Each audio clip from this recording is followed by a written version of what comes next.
আসসালামু আলাইকুম সুপ্রিয় শিক্ষার্থীবৃন্দ। আজকে আমরা সংবিধানের ইন্ট্রোডাক্টরি যে ক্লাস এটা দিয়ে আমরা আলোচনা শুরু করব। এর আগে আমরা সাংবিধানিক যে মতবাদ সমূহ আছে এগুলো নিয়ে আলোচনা করেছি, বাট আমরা মতবাদগুলোকে একদম ইন্টিগ্রেট করে পড়াশোনা করতে চাচ্ছি, যে প্রত্যেকটি লেকচারের সাথে সাথে রিলেটেড যে ডক্ট্রিনগুলো আছে ওগুলো আমরা আলোচনা করব। তো আমরা যদি সাংবিধানিক আইনের একটা পরিচিতিমূলক বক্তব্য দিয়ে শুরু করি। প্রথমে আমরা দুইজন মনীষীর বক্তব্য দিয়ে শুরু করতে পারি।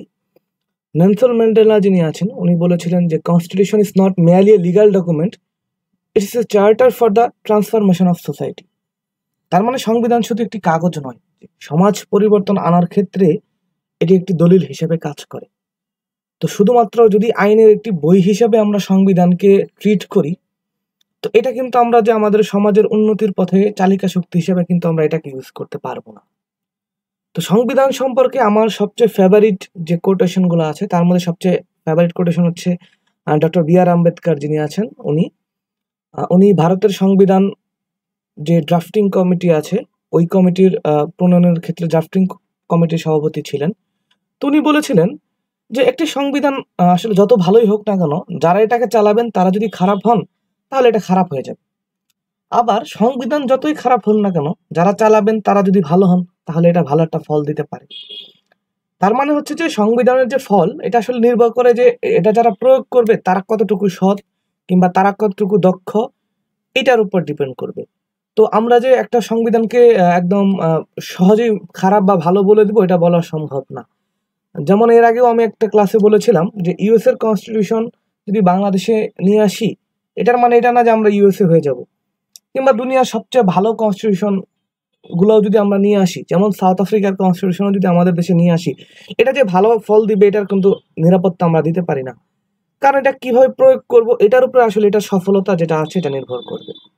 তো আমি যদি আমার পরিচয় দিয়ে শুরু করি, আমি মোহাম্মদ রবিন। আমি ঢাকা বিশ্ববিদ্যালয় থেকে এলএলবি এবং এলএলএম সম্পন্ন করেছি। সর্বশেষ সপ্তদশ জুডিশিয়ারি পরীক্ষায় দশম স্থান অধিকার করেছি। তো আমরা এই যে লেকচার সিরিজটা আছে এটা আসলে সংবিধানের কেন শুরু করেছি তার একটা মেন কারণ হচ্ছে এই সাবজেক্টটা অনেকে পড়াশোনা করতে হিমশিম খান, কিংবা সাধারণ মানুষ জানতে যেও একটি এক্সস্টিভ ফ্রেমওয়ার্ক পান না, কারণ এটার যে ম্যাটেরিয়ালসগুলো আছে এটা অনেকটাই ছড়ানো ছিটানো। তো আমরা চাচ্ছি একটা অর্গানাইজড ওয়েতে একদম এক্সস্টিভলি এটা কভার করব। ছোট থেকে ছোট বিষয়গুলো হয়তো আমরা বাদ দিব না, যাতে আপনি সংবিধানের ইনস অ্যান্ড আউটস যেটা আছে এটা জানতে চান। But at the same time আমরা লেকচারগুলোকে এমনভাবেও ফ্রেম করব না যেটা টু একাডেমিক হয়ে যাবে, শুধুমাত্র থিওরিটিক্যালি ডিসকাস করতেছি, শুধু একাডেমিক পারপাসে ইম্পর্টেন্স আছে এরকম না। এটা যেন আইনজীবী কিংবা হচ্ছে শিক্ষার্থী, জাজ যারা আছেন তাদের জন্য যেন একটা প্রিলিমিনারি গাইডলাইন বলেন, কিংবা অনেকের জন্য এটা অ্যাডভান্স গাইডলাইন হিসেবেও কাজ করতে পারে। তো সংবিধানের যদি আমরা আলোচনা করি, যে সংবিধানকে বলা হয় একটি দেশের ভিত্তিপ্রস্তর বা বেডরক। তো it's more than just a set of rules, it's the Nations fundamental blueprint and autobiography. তো আমরা আসলে আমাদের দেশটা কিভাবে চলবে এটার একটা ব্লুপ্রিন্ট হিসেবে বলতে পারি, কিংবা একটা অটোবায়োগ্রাফি হিসেবে কিন্তু কনস্টিটিউশন ল যেটা আছে এটা কিন্তু আসলে করে যে শুধুমাত্র একটা সিম্পলি কিছু নিয়মের সমষ্টি হিসাবে এটাকে আমরা ট্রিট করব না, যে আমাদের জাতি হিসাবে আমাদের পরিকল্পনা কি, এছাড়া আমাদের নিজের জীবনী হিসাবে বায়োগ্রাফি বা আত্মজীবনী হিসেবে আমরা দেখবো এটাকে আমরা ট্রিট করতেছি। তো এরপরে আজকে আমরা যে আমাদের এজেন্ডা যেটা আছে, মূলত ইন্ট্রোডাকশনের যে ক্লাসটা আছে এটা আমরা দুই ভাগে করব, কারণ অনেক সময় ভিডিও বড় হয়ে গেলে অনেকের জন্য একটু হয়তো বা মনোযোগ ধরে রাখতে কষ্ট হতে পারে। তো আমরা প্রথমে আলোচনা করব যে সংবিধান কিভাবে আমাদের রাষ্ট্র একটা ভিত্তি হিসেবে কাজ করে। তো এই সময়ের সাথে সাথে সংবিধানের যে রোল এটা কিভাবে পরিবর্তন হয়েছে। এরপরে আমরা দেখবো আসলে সংবিধান বলতে আমরা কি বুঝি, এটার মূল বৈশিষ্ট্যগুলো কি কি, আসলে এটা কিভাবে আমাদের আত্মজীবনী হিসাবে সংবিধানের কাজগুলো করে এটা। তারপরে আমরা আলোচনা করব যে আমাদের সংবিধানের কিন্তু কিছু মূলনীতি আছে, যে সংবিধানের যে মূলনীতিগুলো এগুলো আসলে কি কি। সংবিধানের মূলনীতি নিয়ে কিন্তু আমরা প্রিয়াম্বল যখন পড়বো ওইখানেও দেখবো অনেকভাবে বলা আছে, বাট এখানে আমরা কিছু জেনারেল প্রিন্সিপাল নিয়ে আলোচনা করব। এছাড়া সাংবিধানিকতা কি এবং বিচার বিভাগের ভূমিকা এই ক্ষেত্রে কি হতে পারে এটা আমরা আমাদের ভিডিওর দ্বিতীয় অংশে আলোচনা করব। তো শুরুতে আসলে রাষ্ট্রের যে ডেফিনেশন এটা আসলে দেওয়া জরুরি, তার মেন কারণ আমরা দেখব যে রাষ্ট্রের যে কাজ কিংবা কাজের ধরন এটা কিন্তু অনেকটাই বদলেছে। যেমন আমরা যদি রাষ্ট্রের যে পুরাতন সংজ্ঞাগুলো দেখতে পারি, তো রাষ্ট্রের পুরাতন সংজ্ঞাগুলোর মেইন ফোকাস ছিল কাইন্ড অফ পুলিশ ফাংশনের দিকে, যে রাষ্ট্রের কাজ হচ্ছে ল অ্যান্ড অর্ডার মেনটেন করা কিংবা হচ্ছে ডিফেন্স মেকানিজমটা এনশিওর করা। তো এখন এই যে অ্যাপ্রোচটা পুলিশ স্টেট আমরা যদি বলি, এটা কিন্তু চেঞ্জ হয়ে আসছে। কারণ বর্তমানে আমরা দেখব যে আমাদের যে সংবিধানে আমরা যে কান্ট্রির কথা বলতেছি, আমরা যে ধরনের স্টেটের কথা বলতেছি, এটাকে আমরা মূলত বলতেছি ওয়েলফেয়ার স্টেট। যে সোশ্যাল ওয়েলফেয়ার নিশ্চিত করা কিংবা সমাজ কল্যাণমূলক যে চাহিদাগুলো আছে এগুলো নিশ্চিত করা কিন্তু সমাজের সংবিধানের একটি মূল উদ্দেশ্য। যেমন আমাদের ফান্ডামেন্টাল প্রিন্সিপালস অফ স্টেট পলিসিগুলো আমরা যখন পড়ি, তখন আমরা দেখবো যে আমরা আসলে অনেক সোসাইটাল যে নিডস গুলো আছে এগুলো কিন্তু আমরা আসলে পূরণ করতে চেয়েছি। তো এই যে পুলিশি একটা রাষ্ট্র থেকে সমাজ কল্যাণমূলক রাষ্ট্রে যে পরিণত হওয়া, মানে এই ক্ষেত্রে আসলে যে চেঞ্জটা এসেছে এটা আসলে সংবিধানকে কিভাবে ইম্প্যাক্ট করেছে, সংবিধান তৈরির ক্ষেত্রে কিভাবে এটা রোল প্লে করে, এছাড়া সংবিধান ব্যাখ্যার ক্ষেত্রেও কিন্তু এটা একটা বড় ধরনের পার্থক্য তৈরি করে। তো এরপরে যদি আমরা আলোচনা করি যে আসলে সংবিধানের প্রয়োজনটা কি, সাংবিধানিক আইন আসলে কি কি কারণে আমাদের দরকার। তো প্রথমে আমরা দেখব যে আমরা যে রাষ্ট্রের বিভিন্ন অর্গান আছে, এই অর্গানদের প্রতিষ্ঠা করা কিংবা তাদের কি কি ফাংশন হবে এই জিনিসগুলা বলে দেওয়া কিন্তু একটা সংবিধানের মেইন একটা স্ট্রাকচার আমরা যদি চিন্তা করি। এছাড়া রেগুলেটিং স্টেট ইনস্টিটিউশনস, যে রাষ্ট্রের বিভিন্ন যে প্রতিষ্ঠান আছে এগুলো কিভাবে প্রতিষ্ঠা করা হবে, তাদের কাজ কতটুকু হবে কিংবা তাদের কতটুকু ক্ষমতা হবে, তাদের মধ্যে নিজেদের মধ্যে যে মিউচুয়াল রিলেশনশিপস এটা কি হবে, এই জিনিসগুলোও কিন্তু আমরা দেখবো যে সংবিধানে আমরা আলোচনা করতেছি। এছাড়া আমরা জানি যে প্রেডিক্টেবল গভর্নেন্স ফ্রেমওয়ার্ক, যে একটা সুনির্দিষ্ট শাসন কাঠামো আসলে দরকার, যা আসলে আমাদের কিভাবে করব কাজ, ক্ষমতাগুলো কিভাবে ডিভাইড করতেছি, কার কি অধিকার আছে, আমাদের যে পরিবর্তন আছে পরিবর্তনগুলো আমরা কিভাবে করব, কোন নিয়মের মধ্যে থেকে করব, এই জিনিসটা কিন্তু আমরা দেখতে পারতেছি যে আসলে এটা একটা গোল। তো শেষ পর্যন্ত আমরা দেখব যে আমরা আসলে সুনির্দিষ্ট কাঠামোর কথা বললেও এখানে কিন্তু চেঞ্জ আসে। আমাদের বাংলাদেশ সংবিধান এখন পর্যন্ত 17টির মতো অ্যামেন্ডমেন্ট এসেছে, আরো হয়তো বা সামনে আসবে, এটা বোঝাই যাচ্ছে। তো শেষ পর্যন্ত কনস্টিটিউশন একটি জিনিস ব্যালেন্স করার ক্ষেত্রে খুবই একটা বিতর্কের জন্ম দেয়, যে আসলে সংবিধান কতটা স্থিতিশীল রাখা হবে কিংবা আসলে সংবিধান কতটুকু পরিবর্তন করা হবে, এটা কিন্তু খুবই ডিবেটেড একটা কনসেপ্ট। তো আমরা যে আমাদের লেকচারটা শেষ করব, এটার অ্যান্সার আমরা খোঁজার মানে চেষ্টা করব যে আসলে আসলে সংবিধানের স্টেবিলিটি থাকা উচিত না এটাকে অ্যাডাপ্টেবিলিটি রাখা উচিত, কিংবা আসলে এটার ব্যালেন্সিং ওয়েটা কি হওয়া উচিত। তো এই এটা খুবই লয়ের একটা প্রিলিমিনারি কনসেপ্ট। আপনারা জানেন যে দুই ধরনের ল হতে পারে, একটা হচ্ছে ইন্টারন্যাশনাল ল, একটা হচ্ছে ন্যাশনাল ল। তো ন্যাশনাল লর ক্ষেত্রে আমরা দুই ভাগে ভাগ করি আবার, যে পাবলিক ল এবং প্রাইভেট ল। তো যে আইনগুলো সাধারণত রাষ্ট্রের সাথে সম্পর্কিত, যে সরকার কিভাবে কাজ করবে, জনগণের সাথে সরকারের কি সম্পর্ক হবে, তো এই যে আইনগুলো এগুলোকে আমরা বলতেছি পাবলিক ল, যেমন কনস্টিটিউশনাল ল, অ্যাডমিনিস্ট্রেটিভ ল কিংবা পাবলিক ইন্টারন্যাশনাল ল, এই যে কনসেপ্টগুলো আছে। আবার প্রাইভেট লর একটা কনসেপ্ট আছে, যে মূলত প্রাইভেট পার্সন ইন্ডিভিজুয়াল যারা আছে, যে মানুষের নিজেদের মধ্যে যে সম্পর্কগুলো আছে এগুলো কিভাবে নিয়ন্ত্রণ হবে, এগুলোকে আমরা বলতেছি প্রাইভেট ল। যদিও এটাও একটা এক্সেপশন আছে, অনেক সময় গভর্নমেন্টের সাথে আপনার কন্ট্রাক্ট হতে পারে এই ধরনের ব্যাপারগুলো। যেমন আপনারা যেমন জানেন যে অনেক সময় প্রাইভেট লর, ক্রিমিনাল লর অনেকগুলো স্টেট হয়তো বা দায়িত্ব নিয়ে এই কাজগুলো করে। তো এটা আমরা দেখব। তো আমরা যদি সংবিধানকে ডিফাইন করতে চাই, আমাদের সংবিধানে নিশ্চিতভাবে অবভিয়াসলি সংবিধানে কিন্তু সংজ্ঞা দেওয়া নাই যে সংবিধান কি। তো সংবিধান আসলে কি এটা আমরা যদি বুঝতে চাই, সংবিধান হচ্ছে একটি রাষ্ট্রের সর্বোচ্চ আইন। তো এটাকে একটা বলা হয় একটা মৌলিক আইনি দলিল, যা সরকারের কাঠামো তৈরি করে, সরকারের বিভিন্ন শাখার মধ্যে ক্ষমতা কিভাবে ভাগ করা হবে তা নির্ধারণ করে, এছাড়া সরকারের ক্ষমতার সীমা বেঁধে দেয়, আর শেষ পর্যন্ত রাষ্ট্রের নাগরিকদের অধিকার এবং দায়িত্ব নিশ্চিত করে। তো আমরা যদি দেখতে পারি যে মূল উপাদানগুলো আসলে কি কি, তো দেখবো যে সরকার একটা কাঠামো যেটা আছে, কাঠামোটা আসলে সংবিধানের মাধ্যমে আমরা তৈরি করি। এছাড়া সরকারের যে বিভিন্ন গুরুত্বপূর্ণ অর্গান আছে তাদের ফাংশনস গুলো কি হবে, মেইন কাজগুলো কি হবে, এগুলো বলে। এছাড়া কোন প্রিন্সিপাল যেগুলো আছে, মানে কোন নীতিমালা অনুযায়ী সরকার কাজ করবে, এগুলো কিন্তু সংবিধান বলে দেয়। এছাড়া আমরা দেখবো যে স্পেশাল লিগাল স্যাংটিটি আছে একটা, যে আপনারা জানেন দুই ধরনের ল হতে পারে, একটা হচ্ছে মানে অর্ডিনারি ল, আর একটা হচ্ছে কাইন্ড অফ সুপ্রিম ল। তো অর্ডিনারি ল যেটা আছে আমরা জানি যে সাধারণ যে আইনগুলা এগুলোর কিন্তু যে স্ট্যাটাস এটার চেয়ে কিন্তু সংবিধানের যে স্ট্যাটাস এটা অনেক হাই, কারণ আমরা বলতেছি সংবিধান হচ্ছে একটা সুপ্রিম ল। এটার সাথে যদি অন্য কোনো আইন সাংঘর্ষিক হয় এটাকে কিন্তু আমরা আনকনস্টিটিউশনাল ঘোষণা করব। তো শেষ পর্যন্ত আমরা যদি বলি যে সংবিধান আসলে একটা জাতির জন্য রুল বুক হিসেবে কাজ করে, কিংবা blueprint for a nation, যে how the power is acquired, যে কিভাবে হচ্ছে ক্ষমতা অর্জন করা হবে, কিভাবে ভাগ করা হবে, কিংবা কিভাবে এটার প্রয়োগ করা হবে, আর শেষ পর্যন্ত কতটা এই পাওয়ারটা আসলে কতটুকু সীমিত থাকবে এটা কিন্তু এখানে আলোচনা করা হয়। তো এই ক্ষেত্রে আমরা বিভিন্ন যারা মনীষী আছেন তাদের ইতিহাসের বিভিন্ন দার্শনিক আছেন তাদের কিন্তু তারা কিভাবে সংবিধানকে দেখেছেন এটা কিন্তু আমরা আলোচনা করতে পারি। তো অ্যারিস্টটল যিনি আছেন ওনার খুবই ফেমাস একটি উক্তি আছে যে উনি কনস্টিটিউশনকে বলেছেন way of life for a state, তো the state has chosen for itself. এই যে জীবনযাপন পদ্ধতির কথা উনি বলেছেন, আসলে উনি বলতে চেয়েছেন যে সংবিধান একটা দেশের যে পরিচয় এবং চরিত্রকে আসলে সংজ্ঞায়িত করে। যে উনি যে দৃষ্টিভঙ্গির কথা বলেছেন যে আসলে একটা জাতির পরিচয় কি হবে কিংবা সাংবিধানিক কাঠামোর সাথে এর সম্পর্কটা কি হবে এটা কিন্তু আলোচনা করে সংবিধান। এরপরে সিএফ স্ট্রং যিনি আছেন, সিএফ স্ট্রং এর একটু আমরা যদি উক্তিটা দেখি যে body of rules governing the relations between the ruler and the ruled. তো রুলার অ্যান্ড দ্য রুলড এই শব্দগুলো বর্তমানে কিছুটা অবজেকশনেবল হইলেও এখনো যেহেতু ওইভাবে আমাদের কোড করতে হচ্ছে যে শাসক এবং শাসিতের মধ্যে সম্পর্ক। তো এটা দ্বারা উনি আসলে বোঝাতে চেয়েছেন যে সংবিধানের মূল কাজ হচ্ছে ক্ষমতাটা আসলে কিভাবে ব্যবহৃত হবে তা নিয়ন্ত্রণ করা, এছাড়াও জনগণের কাছে কিন্তু জবাবদিহিতা নিশ্চিত করতে হবে।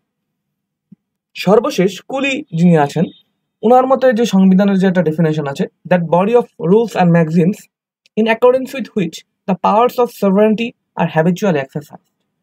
যে উনি আসলে এটাকে একটা প্র্যাকটিক্যাল গাইড হিসেবে বলেছেন যে আসলে আমরা একটা ব্যবহার নির্দেশিকা কিংবা ম্যানুয়ালের কথা বলি, যে সরকার তার যে দৈনন্দিন বা ডেইলি ওয়ার্কগুলো আছে এগুলো কিভাবে এক্সারসাইজ করবে, হ্যাবিচুয়ালি এক্সারসাইজ করবে, এই জিনিসটা কিন্তু সংবিধান আমাদের বলে দেয়। তো আমরা যদি সংবিধানের কাজ এবং উদ্দেশ্য সম্পর্কে আলোচনা করি, সংবিধানের ফার্স্ট একটা কাজ হচ্ছে সংবিধান শৃঙ্খলা প্রতিষ্ঠা করে, যে একটা নির্দিষ্ট কাঠামো তো দেয়, এর ফলে বিশৃঙ্খলা যেটা আছে এটা কমানোর একটা লক্ষ্য থাকে।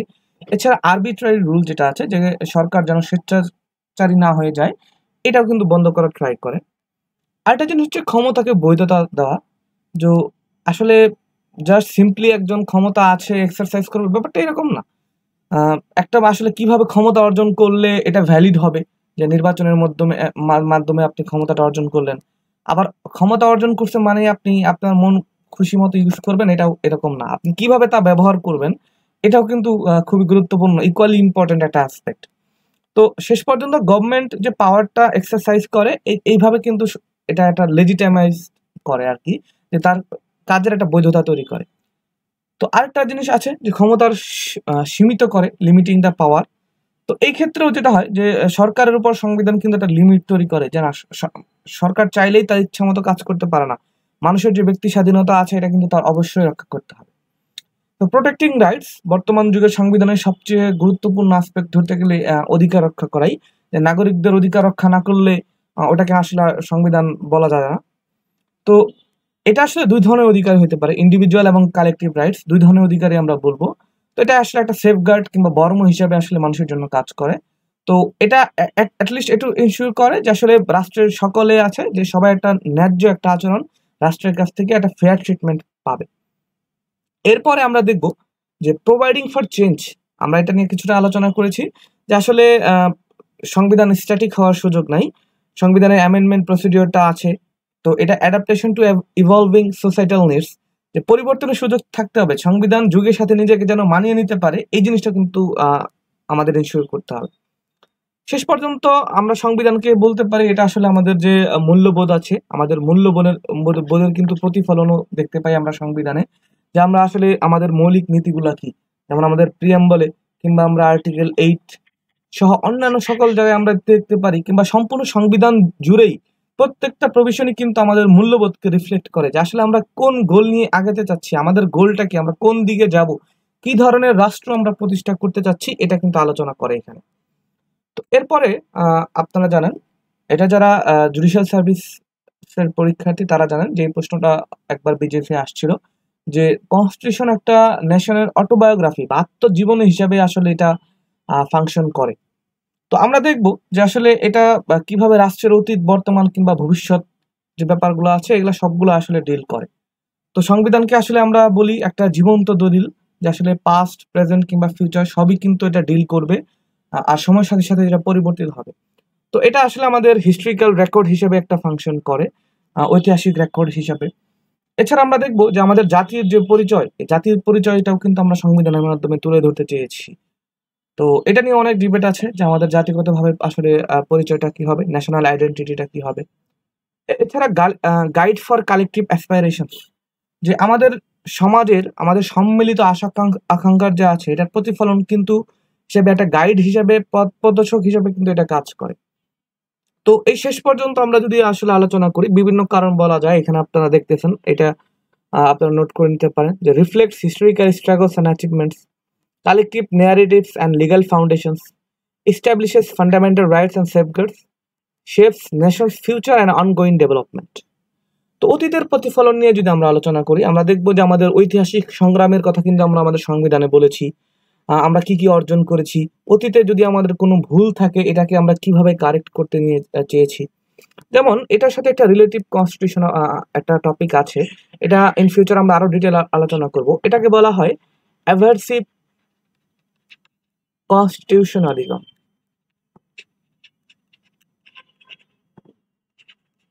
যে আসলে আপনি অতীত ভুল থেকে শিক্ষা নিয়ে কিন্তু সংবিধানে আমরা অনেক কিছু অ্যাড করে থাকি, যে আসলে আমরা অতীতে কি ভুল করেছি যার কারণে আমরা এফেক্ট করি নাই। যেমন আমাদের যে গণপরিষদ ছিল তাদেরকে আমরা ল মেকিং পাওয়ার দেই নাই, তাদেরকে আমরা শুধু বলেছিলাম তারা শুধু সংবিধান প্রণয়ন থাকবে। কারণ এটা শিক্ষাটা নিয়েছিলাম আমরা পাকিস্তান আমল থেকে, যে ওইখানে ডাবল ফাংশন দেওয়ার কারণে যে ঝামেলাটা হয়েছিল, একটা দীর্ঘদিন সংবিধান তৈরি করতে লেগেছিল, কিন্তু আমরা দেখবো আমরা কিন্তু মাত্র 9 মাসের মধ্যে খুব অল্প সময়ে সংবিধান তৈরি করে ফেলতে পেরেছিলাম। এছাড়াও আমরা দেখবো যেমন আমাদের প্রিভেন্টিভ ডিটেনশনের যে আসপেক্ট, এগুলো আমরা শুরুতে রেখেছিলাম না, কারণ ওই সময় যারা পলিটিক্যাল নেতা ছিলেন তারা এটা দ্বারা অনেক বেশি সাফার করেছিলেন, কারণ তারা most of the time preventive ডিটেনশনের আন্ডারে করেছিলেন, জেল ভোগ করেছেন। এছাড়া ইমার্জেন্সির প্রভিশনটাও কিন্তু আমরা শুরুতে অ্যাড করেছিলাম না, যে এটা যেন রাইট ভায়োলেশন না করে, বাট সাবসিকুয়েন্টলি সামহাও আমরা এটাকে অ্যাড করেছি। এর একটা উদাহরণ আমরা আর্টিকেল 30 যখন পড়বো তখনও দেখবো যে কিভাবে আমরা ফরেন টাইটেল গুলাকে নিষিদ্ধ করেছি, কারণ আমরা জানি যে ফরেন টাইটেল কিংবা একটা এরকম ধরনের মর্যাদা প্রদান, স্ট্যাটাস প্রদানটা অনেক সময় ইনইকুয়ালিটি ক্রিয়েট করতে পারে, কিংবা একটা সবসময় ফলো করবে একটা অনুগত দাস শ্রেণী, অনেক সময় আমরা দেখতেছি এটা ফলো করে। আমরা কিন্তু পুরো সংবিধানে বিভিন্ন জায়গায় দেখতেছি যে আমাদের কনস্টিটিউশন মেকিং এ আসলে অটোবায়োগ্রাফি এই কারণে বলতেছি যে আমরা অতীত শিক্ষা নিয়ে আমরা এটাকে আমরা নিজেদেরকে চেঞ্জ করতে চেয়েছি, আমরা শিখতে চেয়েছি। এছাড়া ওই সময় আমরা প্রেজেন্ট নিয়ে মূলত আলোচনা করেছি, যে আমাদের ন্যাশনাল আইডেন্টিটি কি হবে, আমরা কিভাবে সংবিধানটাকে গঠন করতে চাই। এছাড়া সংবিধান কিন্তু ভবিষ্যতের পথ নিয়েও আলোচনা করে। তো আমরা এখানে বললাম অ্যাভার্সিভ কনস্টিটিউশনালিজম, এটার সাথে যে এটা আছে এটাকে বলে অ্যাসপাইরেশনাল, যে আমি শুধু ব্যাকওয়ার্ড লুকিং অ্যাপ্রোচ রাখবো না, অতীত নিয়ে পড়ে থাকলেই তো হবে না, জীবনে আসলে ভবিষ্যতের রূপরেখা তৈরি করাও ইম্পর্টেন্ট, যে ভবিষ্যৎ আসলে কি হবে। তো এই ধরনের সংবিধানের প্রভিশনগুলো কিন্তু আমাদের আছে। তো আমরা দেখবো যে আমাদের ফিউচার গোল, প্রিয়াম্বল কিংবা অন্যান্য জায়গায় আমরা আমাদের সমাজের লক্ষ্য তুলে ধরতে চেয়েছি। যেমন আমাদের আর্টিকেল 18 আছে, এটা কিন্তু অ্যাসপাইরেশনাল কনস্টিটিউশনালিজমের একটা খুব সুন্দর উদাহরণ, যে আমরা ভবিষ্যৎ জেনারেশন যারা আছে তাদের অধিকারকেও কিন্তু প্রোটেক্ট করতে চেয়েছি। তো এরপরে আমরা যদি সংবিধানের যে প্রধান বৈশিষ্ট্যগুলো নিয়ে আলোচনা করি, সংবিধানের ক্ষেত্রে একটি গুরুত্বপূর্ণ আসপেক্ট হচ্ছে সুপ্রিমেসি অফ দ্য কনস্টিটিউশন, যে একটা দেশের সবচেয়ে বড় আইন, সবার ঊর্ধ্বে অবস্থান করে হচ্ছে সংবিধান। আমাদের অনুচ্ছেদ 7-এর 2-এ আমরা দেখতে পারবো, এখানে স্পষ্ট করে কিন্তু বলা আছে যে সংবিধান হচ্ছে প্রজাতন্ত্রের সর্বোচ্চ আইন, এবং এই সংবিধানের সাথে যদি কোনো কিছু অসামঞ্জস্যপূর্ণ হয় তাহলে ওই আইন যতটুকু পর্যন্ত অসামঞ্জস্যপূর্ণ হবে ততক্ষণই আমরা বাতিল করে দিব। তো এইভাবে আমরা কনস্টিটিউশনাল সুপ্রিমেসি রিটেন কনস্টিটিউশন যে দেশগুলোতে থাকে এটাতে একটা কমন ফিচার। তো এরপরে আমরা ক্লাসিফিকেশন অফ দ্য কনস্টিটিউশন নিয়ে একটা ক্লাস নিব। তো সংবিধানের ক্ষেত্রে একটা ডিবেটেড কনসেপ্ট হচ্ছে পার্মানেন্স। এখন পার্মানেন্সটা একটা রিলেটিভ কনসেপ্ট, যে সংবিধানগুলো আসলে সাধারণত এমনভাবে তৈরি করা হয় যাতে এগুলো স্থিতিশীল থাকে, বারবার যেন চেঞ্জ না করা হয়, একটা দীর্ঘস্থায়ী দিন এটা আমাদেরকে প্রোভাইড করে, একটা সার্ভিস দেয়। বাট তারপরেও সংবিধান একবারে মানে অপরিবর্তনীয় না। মানে সাধারণ আইনগুলোর তুলনায় এগুলা যদিও একটু পরিবর্তন করা কঠিন, বাট শেষ পর্যন্ত কিন্তু এগুলা চেঞ্জ করতে পারি। বাট আমরা দেখবো যে এখানে আসলে একটা স্পেশাল প্রসিডিওর, একটা কঠোর প্রক্রিয়ার মধ্য দিয়ে আমাদের যেতে হয়। সংবিধানের ব্যাপারে আরেকটা জিনিস আমরা দেখবো, এই জিনিসগুলো আমরা যে সময় অনুচ্ছেদগুলো আলোচনা করব তখন সাথে সাথে আমরা আলোচনা করে দেব যে সংবিধানগুলো আসলে অনেকটাই জেনারেল যে প্রিন্সিপাল গুলো আছে এগুলো নিয়ে আলোচনা করে, ব্রডার একটা প্রিন্সিপাল কিংবা স্ট্রাকচার নিয়ে আলোচনা করে। এটার একদম ডিটেল স্ট্রাকচার গুলো হয়তো আমরা অন্যান্য আইনে দেখতে পারবো। যে সাপোজ মনে করেন যে আর্টিকেল 18-তে বলা আছে যে এই যে স্বাস্থ্য হানিকর যে ভেষজ যে দ্রব্যগুলো আছে এগুলাকে রাষ্ট্র আহ, আহ, বাতিল করে দিবে কিংবা এগুলার ব্যবহারকে লিমিট করে দিবে। যেমন আমাদের মাদক দ্রব্য নিয়ন্ত্রণ আইন আছে 2018 সালে, আমরা দেখবো যে ওটার ইমপ্লিমেন্টিং ল কিন্তু ওইখানে। তো এইভাবে কিন্তু আমরা দেখতেছি যে আসলে সংবিধান, পুরো সংবিধানেই এটার রিফ্লেকশন থাকবে। সংবিধান অনেক ব্রড প্রিন্সিপাল বলে দিয়েছে, ওটার ইমপ্লিমেন্টিং আরেকটা ল এখানে থাকবে।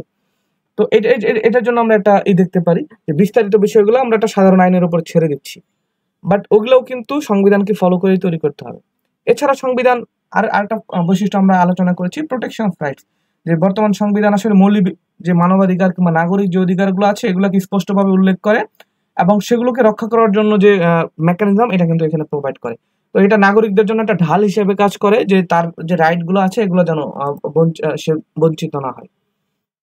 তো সংবিধানের বিভিন্ন মূল দিক নিয়ে যদি আমরা আলোচনা করি, যে সংবিধান মূলত রাষ্ট্রের বিভিন্ন যে ফান্ডামেন্টাল অর্গান আছে, এই যে বিভিন্ন অঙ্গগুলো আছে এগুলো কিন্তু স্থাপনা করে। এছাড়া রিলেশনশিপ, রেগুলেশন অফ রিলেশনশিপ, যে বিভিন্ন অর্গানদের মধ্যে আসলে কিভাবে তারা নিজেদের সাথে মানে মিউচুয়ালি কাজ করবে, এই জিনিসটা কি হবে, তাদের মধ্যে সম্পর্কটা কি হবে, এটা আলোচনা করে। তো এটার সাথে একটা খুবই রিলেটেড কনসেপ্ট হচ্ছে separation of power. Separation of power নিয়ে আজকে আমরা একটা বেসিক ওভারভিউ আলোচনা করব, বাট এটা নিয়ে তো অবভিয়াসলি আমরা আরো ডিটেইলে আলোচনা করব। তো সাংবিধানিক আইনের সাথে আসলে সংবিধানের সম্পর্ক কি, দুটার পার্থক্যটা কি, এটাও কিন্তু আমরা আলোচনা করব। আমরা দেখব যে সংবিধান, কনস্টিটিউশনাল ল যেটা আছে, তো এটা কিন্তু broader than the constitution itself. কারণ কনস্টিটিউশনাল লতে রিটেন কনস্টিটিউশন সহ আরো অন্যান্য অনেক কিছু ইনক্লুড করে। একটা স্ট্যাটুরি ল থাকতে পারে, জুডিশিয়াল ডিসিশনস থাকতে পারে, কনভেনশনস থাকতে পারে, এগুলো কিন্তু এটা আলোচনা করে। তবে এছাড়া সংবিধান কিন্তু যে এক্সিকিউটিভ, লেজিসলেচার কিংবা জুডিশিয়ারি, এই তিনটা বাদেও কিন্তু অন্যান্য অর্গানও আমরা দেখবো আছে। যেমন ইলেকশন কমিশন আছে, আমাদের পাবলিক সার্ভিস কমিশন আছে, অ্যাটর্নি জেনারেল আছেন, অনেক ধরনের প্রতিষ্ঠানে কিন্তু এটা দেখবো যে অডিটর জেনারেলের অফিস আছেন। এই ধরনের জিনিসগুলো কিন্তু এখানে আমরা দেখবো যে আসলে এস্টাবলিশ করা হয়। তো ট্রেডিশনাল স্ট্রাকচার নিয়ে যদি আমরা আলোচনা করি, এটা মূলত লেজিসলেচার, এক্সিকিউটিভ এবং জুডিশিয়ারি। যে লেজিসলেচার যে আছে তার কাজ হচ্ছে মানে আইন তৈরি করা, যে একটা গণতান্ত্রিক ডেমোক্রেটিক ওয়েতে সে যেহেতু জনগণের ভোটের মাধ্যমে নির্বাচিত হয়েছে, তো সে আসলে আইন তৈরি করবে। নির্বাহী বিভাগের কাজ হচ্ছে এই যে আইনগুলো আইনসভা তৈরি করলে এগুলোকে বাস্তবায়ন করা। তো আর জুডিশিয়ারির কাজ হচ্ছে আইনের ব্যাখ্যা করা, আহ এছাড়া ন্যায় বিচার নিশ্চিত করা, এটা হচ্ছে আমাদের জুডিশিয়ারি যেটা আছে এটার কাজ। তো সংবিধান সাধারণত বিভিন্ন ধরনের প্রশ্নের উত্তর দিতে ট্রাই করে। তো আমরা দেখব যে organisation of power and functions of each organ, প্রত্যেকটা ফাংশনের অর্গান যেটা আছে অর্গানাইজেশন কিভাবে, পাওয়ারটা কিভাবে পাবে, ফাংশনগুলো কিন্তু এগুলো আলোচনা করে। তো বাকিগুলো আমরা আলোচনা করেছি যে পারস্পরিক যে সম্পর্কগুলো কি হবে, কোন ধরনের মৌলিক অধিকারগুলো সিটিজেনরা পাবে, এগুলো কিন্তু আমরা দেখতেছি, আলোচনা করি। তো গভর্নেন্সের সাংবিধানিক শাসনের কিছু মূলনীতি আছে। তো সাংবিধানিক শাসনের কিছু মূলনীতি আমরা দেখবো যে প্রিয়াম্বল এবং আর্টিকেল 8-এ আছে আমাদের। তো ওইখানে আমরা ইনশাল্লাহ আরো আলোচনা করবো। কিন্তু এর বাইরেও আমরা যদি ওভারঅল সংবিধান নিয়ে আলোচনা করি, সংবিধানের কিছু মূলনীতি আছে যে এগুলো ফলো করেই, এগুলা রিফ্লেকশনই পুরো সংবিধানে আমরা দেখতে পারবো। আরেকটি হচ্ছে রুল অফ ল, যে আইনের শাসন থাকতে হবে, আইনের ঊর্ধ্বে কেউ না, যার ফলে সবারই একটা জবাবদিহিতা থাকতে হবে, কেউ এক্সট্রা কোনো প্রিভিলেজ পাচ্ছে না। সার্বভৌমত্ব, সার্বভৌমত্ব দুই ভাবে হতে পারে, একটা হচ্ছে পপুলার সভরেন্টি আর একটা হচ্ছে ন্যাশনাল সভরেন্টি। পপুলার সভরেন্টি হচ্ছে মানে আলটিমেটলি এটাই যে জনগণই হচ্ছে ক্ষমতার উৎস, এটাকে আমরা বলি হচ্ছে পপুলার সভরেন্টি, যে জনগণ নিজেই নিজেকে যে শাসন করার ক্ষমতা, এটাকে আমরা বলতেছি জনগণের সার্বভৌমত্ব। আর ইন্ডিপেন্ডেন্স ফ্রম এক্সটার্নাল কন্ট্রোল যেটা আছে, যে দেশের বাইরে ফরেন কোনো কান্ট্রি আমাকে কোনো কিছু এক্সটার্নালি কন্ট্রোল করবে না, এটাকে আমরা বলতেছি ন্যাশনাল সভরেন্টি। তো সভরেন্টি কিন্তু এই সার্বভৌমত্বর যে কনসেপ্ট আছে, এটা কিন্তু দুই ধরনের কনসেপ্ট আছে। সেপারেশন অফ পাওয়ারের একটা কনসেপ্ট আছে, যে রাষ্ট্রের যে অর্গানগুলো আছে তাদের ডিভিশন অফ পাওয়ারটা কিভাবে হবে। এছাড়া চেকস অ্যান্ড ব্যালেন্স মেনটেন করাটা একটা ব্যাপার, আমরা এটা নিয়ে আলোচনা করব, যে আসলে অ্যাবসলিউট সেপারেশন আসলে একটা প্রবলেমেটিক কনসেপ্ট। এর জন্য কিছুটা ওভারল্যাপিং কিছু ডিউটিস কিংবা ফাংশন কিন্তু প্রত্যেকটা অর্গানেই থাকে। প্রোটেকশন অফ রাইটস, এটা হচ্ছে আরেকটা কনস্টিটিউশনাল প্রিন্সিপাল। আর শেষ পর্যন্ত লিমিটেড গভর্নমেন্ট হচ্ছে একটা আসপেক্ট। তো আপনারা জানেন ওয়ার্ল্ড ওয়াইড বিশেষ করে সভ্য দেশ সমূহ কিন্তু এটা খুবই আলোচিত একটা কনসেপ্ট, যে সরকার চাইলেই যে কোনো কাজ করতে পারে না, তার নিজের যে ক্ষমতা এটাও হচ্ছে লিমিটেড করে দিব, সে যেন স্বৈরাচারী না হয়ে উঠতে পারে এবং নাগরিক অধিকার নিশ্চিত করে সে জনগণের সাথে কাজ করবে। তো এটা কিন্তু কনস্টিটিউশনাল গভর্নেন্সের ক্ষেত্রে একটি খুবই গুরুত্বপূর্ণ আসপেক্ট। তো আরো কিছু গুরুত্বপূর্ণ প্রিন্সিপাল আছে কনস্টিটিউশনাল গভর্নেন্সে। তো আমরা দেখবো যে বিচার বিভাগের স্বাধীনতা। তো সংবিধান ভালো মতো ইমপ্লিমেন্ট করতে গেলে বিচার বিভাগের স্বাধীনতা একদম 100% নেসেসারি একটা কনসেপ্ট। তারপরে ইউনিটারি স্ট্রাকচার ফেডারালিজমের মধ্যে পার্থক্যটা কি এটা নিয়েও আমরা দেখবো। রিপ্রেজেন্টেশন অ্যান্ড ডেমোক্রেসি, যে আলটিমেটলি যে দেশে শাসন করবে সে যেন জনগণের ইচ্ছার একটা প্রতিপালন করে। তো এটার মাধ্যমে এটার সবচেয়ে বেস্ট হচ্ছে আমাদের নির্বাচিত প্রতিনিধিদের মাধ্যমে দেশের শাসন করা। এছাড়া আরেকটা কনসেপ্ট আছে অ্যামেন্ডেবিলিটি, যে শেষ পর্যন্ত সংবিধান সংস্কারের জন্য কিংবা অ্যামেন্ডমেন্ট করার জন্য আমরা একটা প্রসিডিওর এখানে দিব। তো এখানে আমরা ব্যালেন্স মেনটেন করতে চাবো, যে আসলে ফ্লেক্সিবিলিটি অ্যান্ড স্টেবিলিটির মধ্যে একটা ব্যালেন্স এনশিওর করাটাই হবে এটার একটা মেইন উদ্দেশ্য। তো তবে এই বিষয়ে আমাদের একটা জিনিস মনে রাখতে হবে, যে যদিও এই নীতিগুলো প্রায় সব গণতান্ত্রিক সংবিধানেই দেখা যায়, কিন্তু বিভিন্ন দেশে এদের প্রয়োগ অনেকটাই ভিন্ন। এই নীতিগুলোর মধ্যে ভারসাম্য প্রায় মানে মেনটেন করাটা অনেকটাই ওই দেশের ঐতিহাসিক একটা প্রেক্ষাপট কিংবা সাংস্কৃতিক রাজনৈতিক যে প্রেক্ষাপটগুলো আছে, এটা যেমন আমরা বি.আর. আম্বেদকরের যুক্তি দিয়ে শুরু করেছিলাম, এটা কিন্তু এখানে রিলেভেন্ট, যে সবসময় সেম প্রিন্সিপাল সব দেশ হয়তো বা ইকুয়ালি কাজ করবে না। তো সেপারেশন অফ পাওয়ার নিয়ে যদি আমরা আলোচনা করি, এখানে মন্টেস্কু যিনি আছেন উনি ওনার স্পিরিট অফ লস যে বইটা আছে ওই বইটাই কনসেপ্টটা দিয়েছিলেন, যে আসলে যদি এমন হয় যে আইন তৈরি আইন প্রয়োগ করা কিংবা বিচার করার ক্ষমতা যদি একই লোকের হাতে থাকে কিংবা একটা সংস্থার হাতে থাকে, তাহলে কোনো স্বাধীনতা থাকতে পারে না। There can be no liberty and liberty, মানে if there is some kind of concentration of power. তো এটা 13 অ্যামেন্ডমেন্ট নিয়ে আমরা কনক্লুসিভ হয়তো কোনো অ্যান্সার দিব কিনা আমরা জানি না, এটা জাজমেন্ট টু জাজমেন্ট ভ্যারি করবে। বাট এটা নিয়ে একটা ডিবেট আছে, যে জুডিশিয়াল অ্যাক্টিভিজম অবভিয়াসলি করা যেতে পারে, বাট জুডিশিয়াল ওভাররিচ যেটা আছে, যে একটা আপনার লিমিটের বাইরে যে একটা ডিসিশন দেওয়া। 13 অ্যামেন্ডমেন্ট অরিজিনাল সংবিধানে ছিল না, কিন্তু তারপরে আমরা গণতান্ত্রিক যে সিস্টেম এটাকে আরো স্ট্রেনদেন করার জন্য কিন্তু এই সিস্টেমটা আমরা এনেছি। যেমন আমি সর্বশেষ একটি পোস্ট শেয়ার করেছিলাম আমার ফেসবুক পেজে, ওখানে আমি বলেছিলাম আমাদের বাংলাদেশের যে বর্তমানের অ্যাটর্নি জেনারেল ফর বাংলাদেশ আছেন, উনি কিন্তু একটা খুব সুন্দর যুক্তি দিয়েছিলেন, যে বেসিক স্ট্রাকচার আসলে চেঞ্জ হতে পারে। তার মেন কারণ হচ্ছে 72 সংবিধানে আমরা কেয়ারটেকার গভর্নমেন্ট না থাকলেও 72 সংবিধানে আমাদের ডেমোক্রেসি ছিল। তো ডেমোক্রেসিকে এনশিওর করার জন্য আমরা যদি কোনো কিছু আনি, তো আমাদের যে অ্যাটর্নি জেনারেল আছেন মোহাম্মদ আসাদুজ্জামান দাদার, উনি কিন্তু খুব সুন্দর একটা আর্গুমেন্ট দিয়েছেন, যে না তার মানে ক্যাডার গভর্নমেন্ট আমাদের জন্য একদম এসেনশিয়াল হয়ে উঠেছে। এখন এই যে এটা তো একটা গণতান্ত্রিক ডিসিশন, যে আমরা আসলে কোন নির্বাচন পদ্ধতিতে যাব। ওয়ার্ল্ড ওয়াইড এটার ইউজ কম, তার মানে আমরা যে রিজেক্ট করে দেবো ব্যাপারটা এরকম না। তো কোন পদ্ধতিতে নির্বাচন হবে, কিভাবে শাসন ব্যবস্থা হবে, এটা নিয়ে আসলে কোর্ট আনকনস্টিটিউশনাল ঘোষণা করাটা এটা আসলে একটা পলিসি মেকিং এর ডিসিশন। পলিসি মেকিং এ আসলে জুডিশিয়ারি ইন্টারফেয়ার করা উচিত কিনা এটা একটা ডিবেটেড একটা কনসেপ্ট। তো সাধারণত এই ধরনের ব্যাপারগুলোতে যদি কোর্ট বেশি ইন্টারফেয়ার করে, তো কোর্টের রেপুটেশনের উপর একটা ইম্প্যাক্ট পড়ে।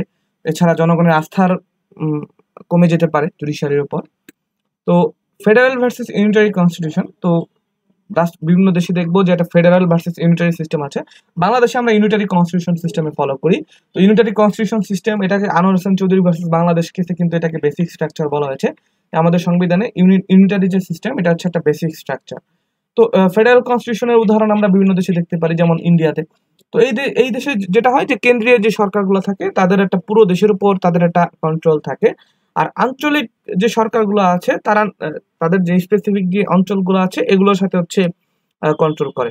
তো এই ধরনের ব্যাপারগুলোতে কেন্দ্র এবং মানে যে আঞ্চলিক যে কর্তৃপক্ষ আছে তাদের মধ্যে যে ক্ষমতার যে ভাগাভাগিটা এটা কিন্তু খুবই জটিল হয়, এবং সংবিধান অনেক বিস্তারিতভাবে এটা মেনশন করা থাকে।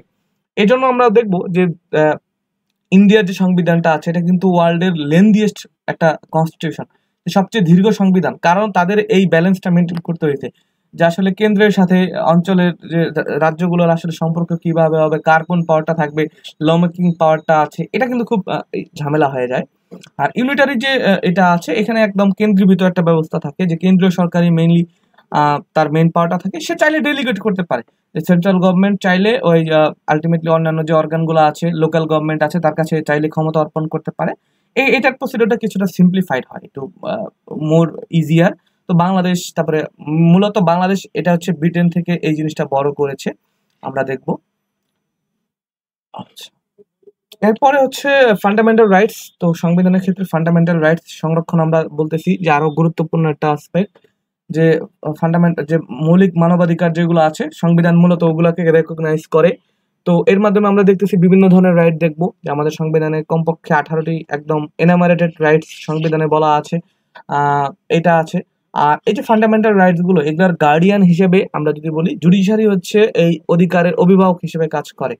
কারণ যদি এমন হয় যে কোনো আইন যেটা মৌলিক অধিকারকে লঙ্ঘন করে, তো সংবিধান ওই জিনিসটাকে বাতিল করে দিতে পারে। জুডিশিয়াল রিভিউর পাওয়ার আছে কোর্টের, তো কোর্ট দেখতে পারে যে সরকার নির্বাহী বিভাগ অন্যান্য যারা কাজ যেগুলো করতেছে এগুলো আসলে সংবিধান মেনে করতেছে কিনা। এছাড়া কোর্টের দেখবো যে রেমেডি দেওয়ার পাওয়ার আছে, রিট জুরিসডিকশন আছে, এটার মাধ্যমে সে ফান্ডামেন্টাল রাইটস এনফোর্স করতে পারে। 102-1 102-2 এই ধরনের রাইট গুলো আছে। আপিলের ডিভিশনের ক্ষেত্রে দেখবো আমরা 104 কমপ্লিট জাস্টিস যে প্রিন্সিপাল বা ডক্ট্রিনটা আছে ওটা আমরা আলোচনা করব। তো আজকের ইন্ট্রোডাকশন ক্লাসের এই পর্যন্ত আমরা ফার্স্ট অংশ শেষ করলাম। নেক্সট ক্লাসে আমরা এর যে বাকি অংশ এটা নিয়ে আলোচনা করব, এবং কনস্টিটিউশন পড়ার ক্ষেত্রে অ্যাপ্রোচটা কি হবে, সোর্সগুলো কি হবে, এটা নিয়ে আমরা আমাদের দ্বিতীয় ভিডিওতে আলোচনা করব। আমাদের সাথে থাকার জন্য ধন্যবাদ। আসসালামু আলাইকুম।